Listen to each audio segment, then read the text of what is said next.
নগাঁও জিলাৰ জুৰিয়াত অঘটন জুৰিয়াৰ কেন্দুগুৰিত বিদ্যুৎপৃষ্ট হৈ যুৱতীৰ মৃত্যু হয় মঙলবাৰে।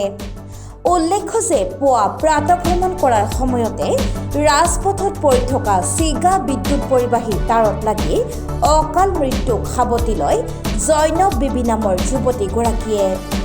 এইদৰে বিদ্যুৎ বিভাগৰ অসাৱধানতাৰ বাবেই এনেদৰে যুৱতীগৰাকীৰ মৃত্যু হোৱাত সচেতন মহলে তীব্ৰ ক্ষোভ উজাৰিছে বিভাগটোৰ বিৰুদ্ধে। আওপুৰণি 440 ভোল্টৰ বিদ্যুৎ পৰিবাহী তাঁৰৰ বাবেই অঘটন সংঘটিত হোৱাৰ অভিযোগ কৰিছে স্থানীয় লোকে।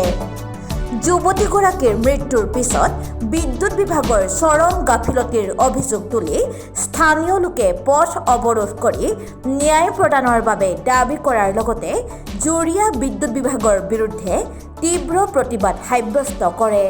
কৈছিলে মানে এইটো ঘৰৰ 14 বছৰীয়া ছোৱালী এজনী ৰাতিপুৱা 5 বজাত নামাজ পঢ়িবলৈ আহিছে। আহি পেলাই ইয়াত তাঁৰত মানে শ্বৰ্ট হৈ পেলাই ছোৱালীজনী লগে লগে মৃত্যুবৰণ কৰিলে।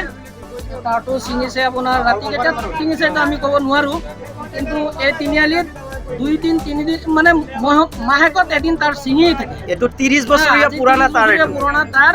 সিহঁতক আমি বাৰ কৈছোঁ, সিহঁতে এইটো চেঞ্জ নকৰে। সিহঁতৰ লগত তৰ্কাতৰ্কি কৰিছোঁ, সিহঁতে কোনো গুৰুত্ব নিদিয়ে। আপোনাৰ লাইনৰ কাৰণে সিহঁতে খালি অকল বিল লাগে।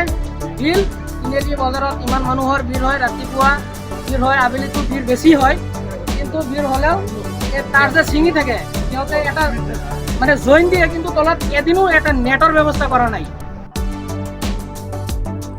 জুৰিয়াৰ পৰা মুস্তাক আহমেদৰ ৰিপৰ্ট, নিউজ 9 অসম।